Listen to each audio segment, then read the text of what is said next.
Вітаю вас на каналі ТОП-школа. З вами, як завжди, я, Олександр Борисович. І сьогодні у нас черговий відеоурок з фізики для 7 класу за темою тертя, сила тертя, коефіцієнт тертя ковзання, тертя в природі і техніці.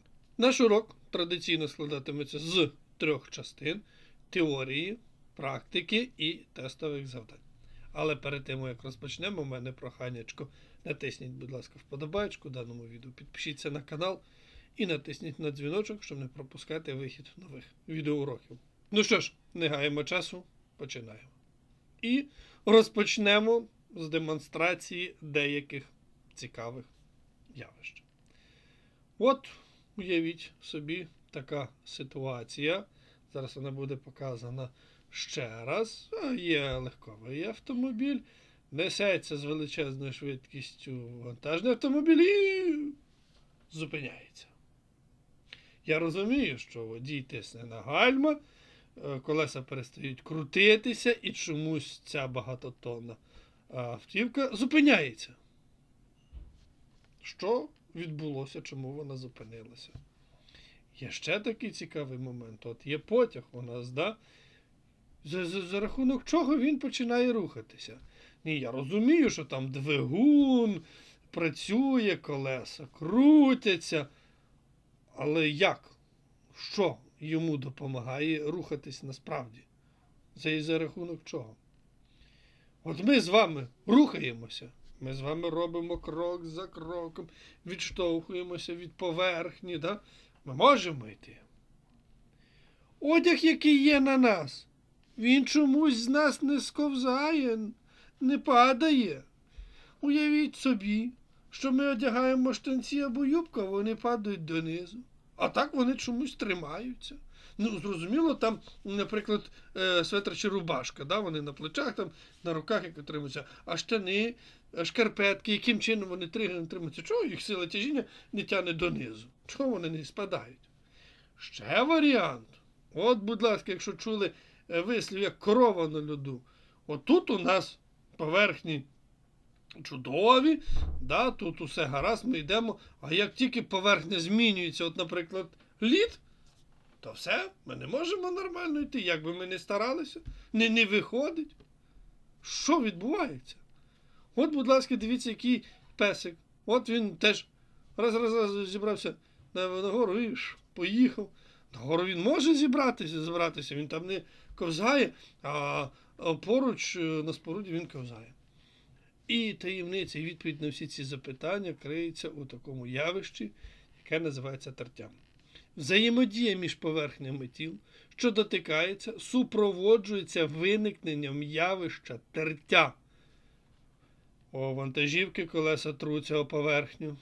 Коли він натискає гальмо, да, це тертя збільшується, автомобіль зупиняється. Є сила тертя між колесами потяга і рельсами. Саме завдяки цьому потяг може їхати. Підошва наша відштовхується від землі, є тертя, є таке явище. Ми теж йдемо. Одяг на нас тримається завдяки тертю. Коли є лід, тертя менше. Коли ось така ковзанка, теж тертя менше. Тобто бувають випадки, коли тертя нам допомагає, у випадку, як зупинитися, поїхати, а буває, що навпаки заважає. Так от, силу, що виникає під час руху одного тіла по поверхні іншого, та напрямлену проти напряму швидкістю руху тіла називають силою тертя. Ви можете сказати, як ця сила це заважає. Ну, я вам скажу, для того, щоб автомобіль або потяг поїхав, йому слід подолати силу тертя, яка є між його колесами та поверхнею. Там вона заважає нами поїхати. Шафу, якщо ми хочемо пересунути, сила тертя буде заважати, штовхати. Ну, бо там велика сила тертя виникає між ними, вона буцімто тримає цю шафу. А у випадку, якщо нам треба загальмувати, ми хочемо рухатися назад, то сила тертя в протилежному напрямку буде завжди від нас. Ми йдемо, відштовхуємось назад, воно вперед. Це головне, що слід запам'ятати, що сила тертя виникає, коли два тіла, одне тіло намагається рухатись по поверхні іншого. З цим розібралися далі. От, будь ласка, Мікі Маус і Міні Маус. Вони їдуть по льоду на ковзанах. Тут виникає сила тертя ковзання. Ковзани ковзають. Виникає, коли одне тіло ковзає по поверхні іншого. Так. Сил тертя є декілька. Угу. Оце перша сила тертя ковзання.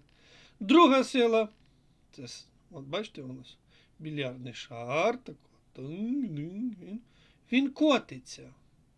Він не ковзає. Він котиться, він кожен момент іншою частиною своєї поверхні взаємодіє. Якщо ковзани, тільки нижня частина взаємодіє завжди з поверхнею льоду, то, от, наприклад, більярдний шар, коли котиться, він кожен момент різною частиною свого доторкається. Він крутиться ж, котиться. І ця сила називається сила тертя кочення. Виникає, коли одне тіло котиться по-іншому. Це другий вид. І третій. Це у нас сила тертя спокою. Виникає між двома дотичними тілами в разі спроби зрушити одне тіло відносно іншого. Ви можете мені сказати, Олександр Борисович, як це сила виникає, що це за тертя спокою? Поясню. Якщо ви зараз сидите за столом, у вас є клавіатура, ноутбук, монітор, чашка, телефон, все, що у вас там є. Якщо б не було сили тертя спокою, ви б легесенько торкнулися лише клавіатури, і вона б у вас почала ковзати і не зупинялася. Телефон, все інше, воно б котилося і ніколи б не зупинялося. Завдяки силі тертя спокою вона утримує предмети на місці. Розумієте? Сила тяжіння не дає нашим предметам покинути планету Земля. Сила тертя спокою дозволяє предметам залишатися на своєму місці. Одяг на вас знаходиться на вас. Він нікуди не рухається, хоча на нього діє дуже багато сил. А ми про це і не підозрюємо. З цим розібралися? Значить, 3 види сили тертя. Тертя ковзання, тертя кочення і тертя спокою. Рухаємося далі. Звісно ж, є формули. Сила тертя ковзання прямо пропорційна силі нормального тиску. Записується сила тертя дорівнює μ на n. Хто є хто у даній формулі? F – це сила тертя ковзання, як і будь-яка інша сила, вимірюється в ньютонах. Позначають тер. Можна писати тертя, кому як зручніше. Ft не дуже зрозуміло, буде сила тяжіння, наприклад. Мю – коефіцієнт пропорційності або коефіцієнт тертя ковзання. Мю, читається мю, пишеться як літера М, який напили на першу ніжку, такого вона довга у неї. Мю. Залежить від стану поверхонь тіл та від властивостей речовин, з яких вони виготовлені. Про що йде? Ну, ви знаєте, що якщо ви вийшли на вулицю, взулися, спробуєте поковзати по асфальту, то у вас трішки нічого не вийде. Асфальт, він має нерівну поверхню. Якщо вийти на лід, там клас, взимку, ковзанку пройти по дорозі до школи чи до магазину, то складна задача. Тобто залежить від того, яка поверхня. Залежить від властивості речовин. Наприклад, якщо у вас підошва вашого взуття гладенька, на катку ви перша людина. Ви навіть без ковзанів можете ковзати. Якщо у вас взуття такого армійського зразка, де дуже багато шипів, де поверхня така нерівна, то як би ви там не намагалися, а ковзать вони дуже погано. Так? Ну, я сподіваюся, ви знаєте, наприклад, що і на автомобіль бувають. У автомобіля теж є своє взуття. Є літнє взуття, а є зимове.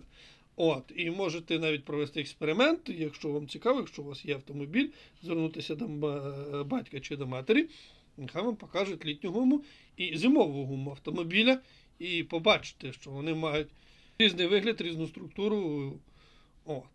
Порівняйте. От такий вам експериментик проведете. Що ж за фізика без експериментів?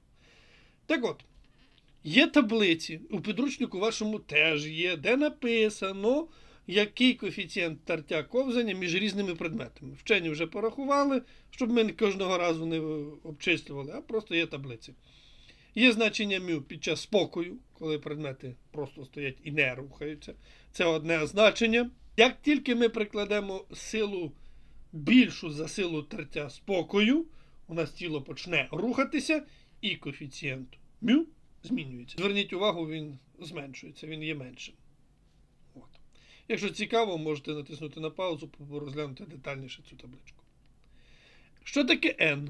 Сила реакції опори. Як опора реагує на те тіло, на яке є. Оскільки це сила, то теж у ньютонах. І вона зазвичай дорівнює силі тиску тіла на поверхню ковзання, що діє перпендикулярно до цієї поверхні. N дорівнює F тяжіння, дорівнює M на G. Потім будуть задачі, коли у вас тіло знаходиться на похилій поверхні, провести перпендикуляр, але це буде потім, буде детальніше, поки ми говоримо, от у нас на рівній поверхні, от дорівнює МЖ. Ніхто не піднімається ні вгору, ні спускається вниз ні під яким кутом. Просто тіло будуть ковзати. Все ж таки ми 7 клас. З теорією все. Можемо розв'язати декілька задач. Металевий брусок рухать по поверхні дерев'яного столу. О! Металевий по дерев'яному. Значить, ми візьмемо в таблиці коефіцієнт μ, дерево по металу. Уже, бачите, числа немає, але ми розумні учні, вже знаємо, що можемо взяти собі. Сила реакції опори становить 20 ньютонів. Обчислимо силу тертя ковзання, яка виникає. Окей. Дано. Сила реакції опори у нас є 20 ньютонів. Мю ми сказали 0,4 з таблички беремо. Під час руху беремо значення μ. Знайти силу тертя. Окей. Розв'язуємо. Всі одиниці у нас в стандартному вигляді, переводити нема що. F тертя дорівнює μ на n, обчислюємо. μ у нас є, n у нас є, перемножили, вийшло 8 ньютонів. От сила тертя ковзання, яка виникає, 8 ньютонів. Чудово. Вправа номер 2. Яким є коефіцієнт тертя ковзання між шафою та підлогою, якщо маса шафи становить 80 кг, а її штовхають з силою 200 ньютонів? О! Бачите, у нас тут шафа і підлога. З чого зроблена шафа, що зроблена підлога, нам невідомо. Тому зараз будемо шукати коефіцієнт тертя ковзання. У нас є маса шафи 80 кг, сила 200 ньютонів. Так, треба знайти коефіцієнт тертя. Окей, все теж в стандартних одиницях, переводити не потрібно. Сила тертя μ на n. У нашому випадку сила тертя буде дорівнювати тій силі, яка прикладають. Бо нам треба буде прикласти силу проти сили тертя, щоб її подолати. Якщо ми прикладемо меншу силу, чим сила тертя, то ми не зможемо предмет рухати. От. Тому треба прикладати більшу силу. Значить, ось. Тоді у нас виходить F дорівнює μ на n. μ буде за формулою F поділити на n. F у нас є, але n немає. Як знайти n? Ми сказали, що за нормальних умов це у нас як сила тяжіння m на g. Тобто, до відповіді ще далеко. Треба ж обчислити. Я збираю все в одну формулу. F поділено замість n пишу m на g. Тепер підставляю числа. F у мене 200 ньютонів, m 80 кг, вже 9,8 ньютонів на кілограм. Я можу приблизно замість G взяти 10, да, ви знаєте. Буде 200 поділено на 800. 80 на 10 – 800. Кілограми скоротяться, залишиться ньютони. Ньютони скорочуються, отже, μ дорівнює 0,25. Нічого. Немає одиниць виміру у μ. Бо ньютони скоротилися все. Значить, ми правильно розв'язали. І якщо б у ході розв'язання у нас μ вийшло в якихось одиницях, сантиметрах, кілометрах, ньютонах, значить десь ми помилилися. Або формулу, або дещо не доскорочували. Бо μ розмірності немає. Ну що ж, домашнє завдання. Як можна збільшити або зменшити силу тертя? На сьогоднішньому уроці я вам продемонстрував, що сила тертя може бути корисною, коли нам потрібно зупинитися. Сила тертя може бути шкідливою. Нам її потрібно завжди протидіяти, вона нам заважає. Уявіть собі, якщо б не було сили тертя. Ми б сіли в автомобіль, якимось чином поїхали, сили тертя немає, ми б на місці стояли, колеса б крутилися. Нас би ніхто не штовхнув, ми не могли б відштовхнутися, немає від чого, ми б падали. Уявіть собі, ми почали їхати, і потім раз її сила тертя зникає, і зупинитися ми зможемо хіба що в дерево чи у чиїсь забор. Або в інший транспорт. Що нас геть ніяк не влаштовує. Так от, напишіть, будь ласка, в коментарях, як можна збільшити або зменшити силу тертя. Ваші варіанти, відповіді залишайте в коментарях. Всі коментарі я читаю, на цікаві відповідаю, 3 випадкових потрапляють у кінець відеоуроку в рамочку. Ну а зараз невеличка музична пауза, після якої нас чекають комп'ютерні тести, тож не перемикайтеся.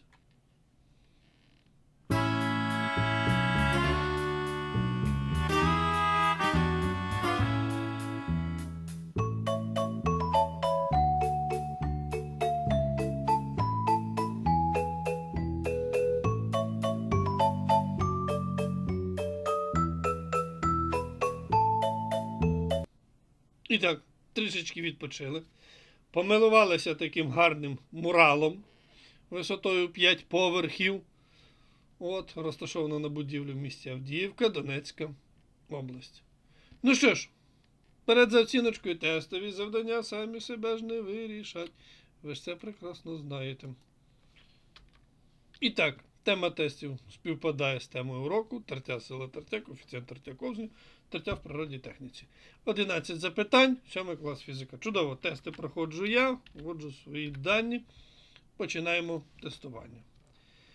І так, сила тертя ковзання виникає між двома дотичними тілами в разі спроби зрушити одне тіло відносно іншого. Коли одне тіло ковзає по поверхні іншого. Коли одне тіло котиться по іншому. У нас мова про ковзання. Тому ми говоримо, коли одне тіло ковзає по поверхні іншого. Встановіть відповідність. F – сила. Просто сила. У нас не вказано ніякого індексу. Μ – коефіцієнт тертя. N – сила реакції опори. Саме так позначається. Сила тертя спокою виникає. Коли? Звісно ж, коли у нас одне тіло відносно іншого намагається зрушити. Коли ковзає, це ковзання, коли котиться, то кочення. А спокою ось таке. Математичний запис для визначення сили тертя ковзання має вигляд. 3 формули. Якщо вам треба подумати, натисніть паузу, поміркуйте і оберіть свій варіант відповіді. І так, звісно ж, ось так. Сила тертя кочення виникає, коли одне тіло котиться по іншому. Сила тертя ковзання прямо пропорційна силі тиску. Якого тиску? Атмосферного, підземного, водяного, нормального. Нормального. Сила величина яка? Скалярна чи векторна? Звісно ж, векторна. Ми казали, скалярні можна тільки порахувати, векторна має ще й напрямок. Сила тертя завжди спрямована в напряму швидкості руху тіла. Перпендикулярно, проти чи вздовж. Звісно ж, проти напряму швидкості руху тіла. Взаємодія між поверхнями тіл, що дотикаються, супроводжується виникненням явища потертя, прибуття, витертя, тертя. Звісно ж, тертя. Силу, що виникає під час руху одного тіла по поверхні іншого та напрямлену проти напряму швидкості руху тіла, називають силою реакції опори, тяжіння, тертя, пружності. Тертя. Від чого залежить коефіцієнт тертя? Від кольору тіл? Ні. Від властивостей речовин, з яких вони виготовлені? Так. Від їжі, що була на сніданок? Ні. Від стану поверхонь тіл? Так. Прийняти відповідь. 10 балів. Ми молодці. Всі ті, хто дивляться мої відеоуроки від самого початку до самого кінця, теж великі молодці. Респект вам. Переглянемо звіт.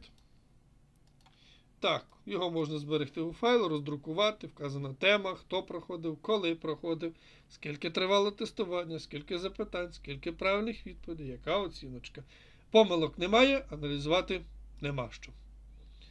Ну що ж, мої любі друзі, якщо вам подобається відеоурок, тисніть тертєву вподобайку, вам не складно, мені приємно. Також розповідайте про відеоурок та канал ТОП-школа своїм друзям у реальному житті, у віртуальному житті. Підписуйтеся на канал, тисніть на дзвіночок, щоб не пропустити вихід нових відеоуроків. Вдячні глядачі можуть підтримати проєкт гривнею. Реквізити в описі. Це дозволить мені і надалі випускати нові відеоуроки. Також приєднуйтесь до нас. У нас є сайт, де зібрано всі відеоуроки. У Фейсбуці є. У Вайбері допомагаємо з домашнім завданням. В Інстаграмі фоточки. Ну, а в Тіктоці коротенька теорія за 1 хвилину. Все зібрано. Так. Ну, у мене на сьогодні майже все. Ті, хто дивився мій відеоурок до кінця, можуть відповісти на бонусне запитання.